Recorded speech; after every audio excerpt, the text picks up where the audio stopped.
Les sondages se resserrent. Le journal du dimanche ce matin, François Hollande 28% et Nicolas Sarkozy 26% pour le premier tour. Mais on a le sentiment, Julien Drey, d'un flou sur le contenu, sur les propositions, sur les programmes pour l'instant. Comment vous voyez le calendrier? Quand François Hollande va-t-il entrer dans le dur ? D'abord, je pense qu'on y est depuis un certain temps dans le dur. Je pense qu'il a défini un calendrier qui était assez précis. Il a dit qu'aux alentours de fin janvier, il préciserait un certain nombre d'orientations. De toute manière, du point de vue du programme, vous avez le programme du Parti Socialiste qui a été adopté il y a quelques mois, qui est le socle sur lequel nous travaillons. Et les engagements qui ont été pris au travers de ce programme seront prolongés dans le cadre de ce qu'on pourrait appeler la plateforme présidentielle présentée par François Hollande, vraisemblablement fin janvier. Il y a un grand rassemblement qui va avoir lieu le 22 janvier au Bourget, qui, je crois, sera l'officialisation du début officiel de toute la campagne du Parti Socialiste, des réseaux militants autour du Parti Socialiste. Et je pense qu'à ce moment-là, évidemment, le candidat qui sera quand même la vedette de ce rassemblement donnera les grandes indications de son programme et de son projet présidentiel. Alors, monsieur le député, les marges de manœuvre sont étroites en raison de la crise. Est-ce que monsieur Hollande ne va pas être obligé de recadrer les propositions qui figurent dans le projet socialiste ? Je crois pas. Je crois qu'il y a des engagements qui sont d'abord des grandes réformes. Après, il y a des calendriers financiers, mais il y a des réformes qui sont importantes pour nous. La première, c'est la réforme fiscale. Redonner des marges de manœuvre, ça veut dire effectivement finir avec les avantages qui ont été accordés, le fameux plafond qui avait été mis en place par Nicolas Sarkozy, les niches fiscales, créer les conditions d'une redistribution à partir de là. Et puis, il y a des grandes réformes qui sont, je dirais, désignée par nous, la réforme sur l'éducation qui est une priorité pour permettre de recréer les conditions d'une réussite scolaire pour tous nos jeunes. Je pense que la question aujourd'hui aussi d'une redistribution du pouvoir d'achat pour permettre de soutenir la consommation est importante. Donc il y aura effectivement un certain nombre d'indications qui seront données. Vous parlez des niches fiscales, mais certaines niches fiscales sont favorables à l'emploi. Lesquelles allez-vous supprimer ? Mais si vous m'en citez quelques-unes, je serais heureux de le savoir. Oui, il y en a tellement, je ne peux pas toutes vous les citer, mais enfin, voilà. on sait très bien qu'il y en a. Écoutez, là, je ne crois pas que vous puissiez dire que toutes les niches fiscales sont des adversaires de l'emploi. Non. Je crois que l'essentiel des niches fiscales aujourd'hui sont des avantages qui sont peu traductrices d'emploi. Voilà. Donc, notre volonté, on regardera peut-être dans le détail, ils sont en train de le faire, mais l'essentiel des niches fiscales qui existent aujourd'hui sont des placements financiers qui permettent d'esquiver de payer l'impôt. Alors Julien Drey, Nicolas Sarkozy continue à prendre des initiatives, même en fin de parcours, la taxe Tobin, la loi sur le génocide arménien, la TVA sociale. Est-ce que vous n'allez pas, au moins sur un ou deux de ces sujets, vous trouver en porte-à-faux, notamment par exemple sur la taxe Tobin, qui est applaudie par Jacques Attali par exemple, et même François Hollande l'a approuvée. La taxe Tobin, si vous voulez, le problème c'est pas d'être pour ou contre, c'est de savoir si elle sera d'abord dans ses modalités une véritable taxe sur les transactions financières, quelle sera son ampleur. Après, il ne s'agit pas d'être sectaire. Si il y a les possibilités aujourd'hui d'aller de l'avant, tant mieux. Je constaterai simplement, et je ferai constater à vos auditrices et vos auditeurs, que nous avons réclamé cette taxe depuis plusieurs années, que le président de la République a changé d'avis, et que donc nous sommes amenés à être quand même un peu prudents quand nous voyons apparaître cette taxe en fin de parcours présidentiel. Et donc il ne faudrait pas que ça soit un gadget, quelque chose qui soit voté mais qui soit inapplicable et qui soit simplement de l'ordre de, je dirais, de la gesticulation. Donc la question qui est posée, et je pense que nous l'aborderons comme ça, c'est pas d'être hostile par principe en disant parce que c'est Sarkozy qui l'a fait, on n'est pas d'accord, c'est de voir si c'est une véritable taxe sur les transactions financières et si les revenus qui sont visés par cette taxe seront véritablement pénalisés. Il s'agit, vous savez, de pénaliser ces mouvements spéculatifs, des entrées et sorties qui permettent de gagner beaucoup d'argent pour ceux qui spéculent. Alors, si vous êtes à peu près d'accord sur la taxe Tobin, on a bien compris ce que vous venez de dire, mais il y a un sujet en tous les cas qui clive nettement la droite et la gauche, c'est la TVA sociale. Alors, Madame Pécresse, Valérie Pécresse, la porte-parole du gouvernement et ministre du Budget, le dit encore ce matin dans le Parisien, ça sera fait avant la présidentielle. Cette hausse, elle est impopulaire chez les Français, enfin en tous les cas c'est les sondages qui nous le disent. Comment vous expliquez que Nicolas Sarkozy ait quand même envie de la mettre sur le tapis ? D'abord, il y a, si vous voulez, il y a, comme on dit, une contradiction dans les termes. La TVA sociale, ça n'existe pas. Il y a la TVA, point à la ligne. Elle n'est pas sociale, celle-là. Parce que Dans la TVA, mesure où elle déplace les cotisations qui pèsent sur le coût du travail, sur la consommation, elle est quand même un peu sociale. Non, parce que c'est pas comme ça que ça se passe. C'est vous qui payez la TVA et c'est les entreprises qui en bénéficient. Et en général, ça ne se traduit pas par des embauches. C'est pas vrai. Tout ce qui a été, à chaque fois, des effets d'aubaine pour permettre des embauches n'a pas marché dans ce pays. Donc, ce que est en train de nous faire Nicolas Sarkozy, là, c'est un effet d'aubaine, oui, c'est un effet d'aubaine. Ça continuera comme ça. C'est-à-dire que tout ce que nous avons fait depuis, d'ailleurs, je dirais, pour être honnête, la gauche l'a aussi fait en son temps. C'est-à-dire qu'à plusieurs reprises, on nous a expliqué que, grosso modo, si on allégeait le coût du travail, il y allait avoir des embauches à la clé. Je vous donne un exemple. Moi, j'étais parmi les parlementaires qui pendant longtemps ont cru que la fameuse baisse de la TVA sur la restauration allait créer les emplois qui étaient annoncés par les syndicats de la restauration à l'époque. Et donc j'ai milité dans l'hémicycle pendant des années et des années pour baisser la TVA sur la restauration. Force est de constater que cette TVA n'a pas créé l'effet qu'on nous annonçait, les fameux 100 000 emplois que nous annonçaient les restaurateurs si on baissait la restauration. Ça a créé un peu d'emplois, mais au regard de ce que ça coûte à la nation et au budget de la nation, et donc ce que ça prouve comme initiative possible pour le budget de l'État, le compte n'y est pas. Et nous sommes dans toutes les mesures qui ont été prises, qui visaient à chaque fois à dire, en gros, on allège les charges sociales, donc le coût du travail sera moins cher, donc il y aura des embauches. Ça n'a jamais marché comme ça. Donc je préfère, moi, une politique d'investissement public sérieuse, fait en fonction de priorités qui existent. Je pense notamment à tout ce qui se passe en matière de politique de la ville et en matière de rénovation urbaine. Je pense à tout ce qui est nécessaire de faire aujourd'hui en matière de grandes infrastructures, notamment sur les infrastructures numériques. Je pense à ce qui est nécessaire de faire dans l'éducation et je pense que c'est beaucoup plus efficace. Et sur le génocide arménien, vous pensez que Sarkozy a bien fait de sortir ce sujet en pleine campagne avec le risque de provoquer les Turcs? Le problème, c'est pas de provoquer les Turcs. Le problème, c'est de savoir si le génocide arménien a existé, si c'est un génocide reconnu, et si donc ceux qui nient cela sont pris en considération, je dirais, sont pénalisés par la loi. Donc il s'agit simplement d'être cohérent avec nous-mêmes. Nous avons reconnu le génocide arménien et donc nous devons aller aujourd'hui, je dirais, dans la direction qui est nécessaire. Alors après, c'est toujours le même problème. Mais attendez, quand vous dites dans la direction qui est nécessaire, c'est-à-dire que Nicolas Sarkozy a eu raison de mettre ça, de faire voter par le Parlement cette loi. Non, le problème, c'est toujours un problème d'opportunité, c'est-à-dire que et donc de préparation des choses. Donc vous avez aujourd'hui une précipitation de l'exécutif qui vise, je dirais, à essayer de faire une sorte de feu d'artifice, avec comme surtout dans le final du feu d'artifice, le bouquet final, c'est-à-dire ça, toutes les fusées pètent de tous les côtés, pour essayer d'impressionner. Je pense qu'on aurait pu peut-être avoir un peu plus de pédagogie, de discussion. C'est pas ce qui a été fait, donc on est passé en force et donc on crée les crispations qui auraient pu être évitées d'après moi. Nadège Pujac. Et alors pour en revenir un autre au sujet du social, le 18 janvier, vous savez que le président organise un sommet de l'emploi qui sera même un sommet social, d'après ce que nous a dit Henri Guénaud, son conseiller spécial. Vous attendez quoi de ce sommet ? Je suis comme toutes les Françaises et les Français, tout ce qui pourrait aller dans le sens de relancer la croissance ou de retrouver des marges de manœuvre, donc de soutenir aussi la consommation et donc le pouvoir d'achat de nos concitoyens et notamment des plus modestes, serait bienvenu. Je ne suis pas convaincu qu'on aille dans ce sens-là, dans ce sommet. Je pense plutôt qu'on va avoir, comme d'habitude, un brouillage, parce que le pouvoir en place et l'exécutif a le don de faire ça, c'est-à-dire qu'on va brouiller en mélangeant la TVA sociale avec la taxe Tobin, etc., pour essayer de donner le sentiment que ça bouge. Mais c'est pas parce que vous bougez que vous êtes efficace. La question qui est posée aujourd'hui par rapport à ce que fait l'exécutif, c'est ce qu'on pourrait appeler le bougisme. Ça bouge de tous les côtés.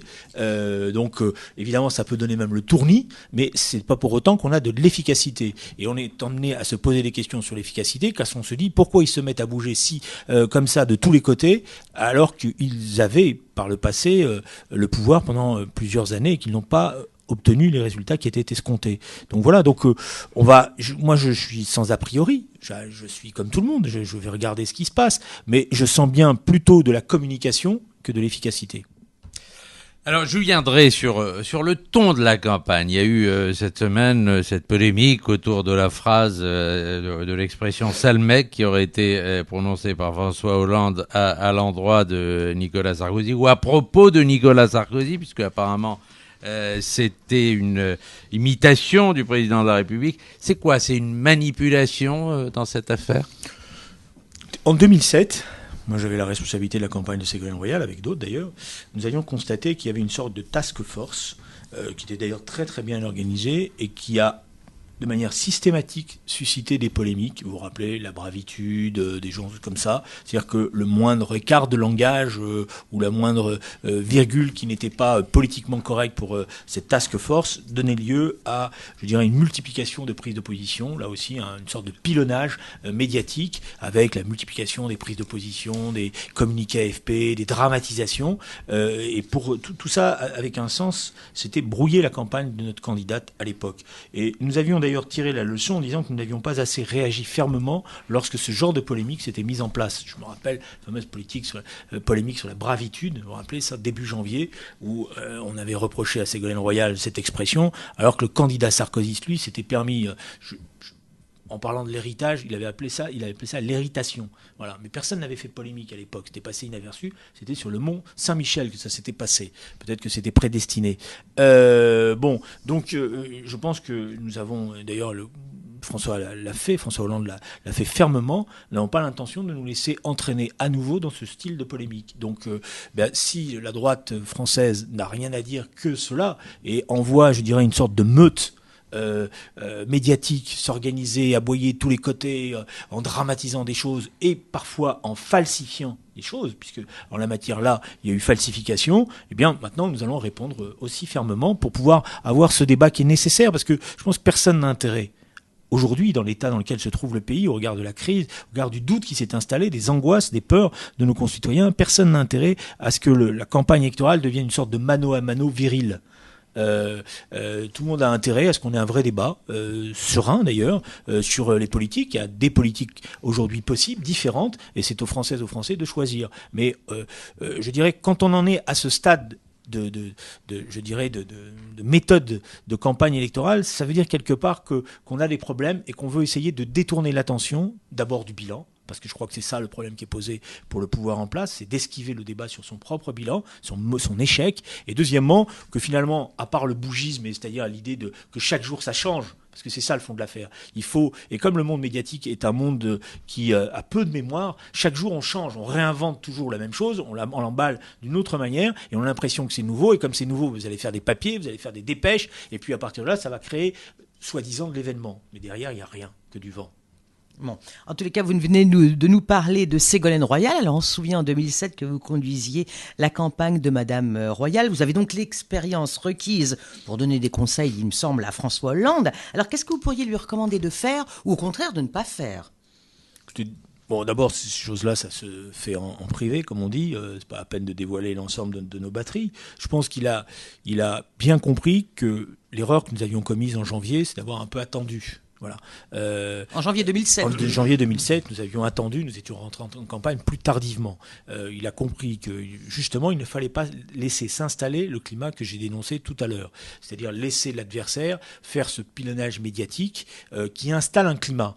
En 2007, l'erreur que nous avions commise, c'est que nous avions laissé s'installer ce climat-là parce que nous pensions que le débat sur le fond allait arriver. Et la vérité, c'est que le débat sur le fond n'est jamais véritablement arrivé. Parce que, une fois que le pilonnage s'est installé, vous êtes dans une course à démonter les pétards qu'on a allumés ou à éviter qu'ils vous explosent et qu'ils vous touchent les oreilles, et donc vous n'arrivez pas à développer votre propre projet, votre propre programme, et donc vous avez un retard, et donc il ne fallait pas prendre ce retard-là, et je pense qu'il a eu, avec intelligence et subtilité, engagé la campagne le plus tôt possible. Vous voyez que si vous regardez les calendriers, le fait que nous faisions ce rassemblement le 22 janvier est, du point de vue des calendriers électoraux, quelque chose qui est une innovation, puisque en général ces rassemblements on les fait plutôt fin février, début mars. C'est pourquoi, parce que nous voulons tout de suite ne pas laisser s'installer le climat que veut installer la droite, et ces polémiques stériles qui polluent et qui fait qu'après, comment vous dire, vous avez une sorte de brouillard qui vous permet pas de rentrer en campagne, parce que vous passez votre temps à démonter un certain nombre de choses qui sont rentrées, parce que c'est toujours la même chose, à force de rabâcher un certain nombre de choses, on croit que ça finit par être des vérités. Et donc quand vous entrez en campagne, il faut commencer à démystifier tout ça. Donc c'est pour éviter cette situation-là qu'on a commencé cette campagne qui doit, et c'est la deuxième leçon qu'il faut tenir, c'est qu'une campagne comme celle-là, il y a évidemment tout ce qui est médiatique, et puis il y a la proximité. Et la question la plus importante pour nous, c'est de combattre l'abstention. C'est de combattre le phénomène qui peut s'installer, c'est tous les mêmes. ça changera rien pour nous. Et à quoi ça sert d'aller voter ? Bon, et donc ça peut conduire à des votes refuges de protestation. Si les Français se disent ça, c'est aussi parce qu'ils comprennent pas bien comment vous allez faire pour nous sortir de la crise, parce que pour l'instant, il n'y a rien de concret. Parce que dire, on va rétablir l'emploi, on va vous sortir de la crise. Comment ? Vous allez trouver où les sous ? C'est pour ça que je vous dis, il faut faire une campagne de proximité et de terrain que nous allons mettre en place à partir de début février, qui sera une campagne que nous savons bien faire maintenant, qui va être ce qu'on appelle le porte-à-porte, les réunions d'appartement, les réunions de proximité, ce que nous appelons maintenant aussi les speaker corners, c'est-à-dire les prises de parole sur un certain nombre de lieux publics, avec la possibilité à partir de là d'avoir des discussions avec tous les gens qui sont autour de vous, que vous réunissez. Voilà, c'est tout cela que nous allons faire. Et c'est cela qui va nous permettre d'expliquer qu'il n'y a pas une seule politique possible. C'était un peu le sens de la lettre qu'a adressée François Hollande dans un quotidien cette semaine. C'est de dire, il y a pas, c'est pas vrai.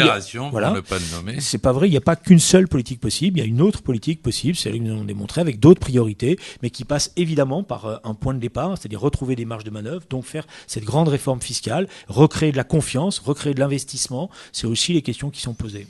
Julien Drey, il y a eu une double page cette semaine dans l'Express sur vous, ou plus exactement sur des hommes et des femmes qui ont été proches de vous, que vous avez formés et qui vont aujourd'hui vers Eva Joly ou vers Jean-Luc Mélenchon.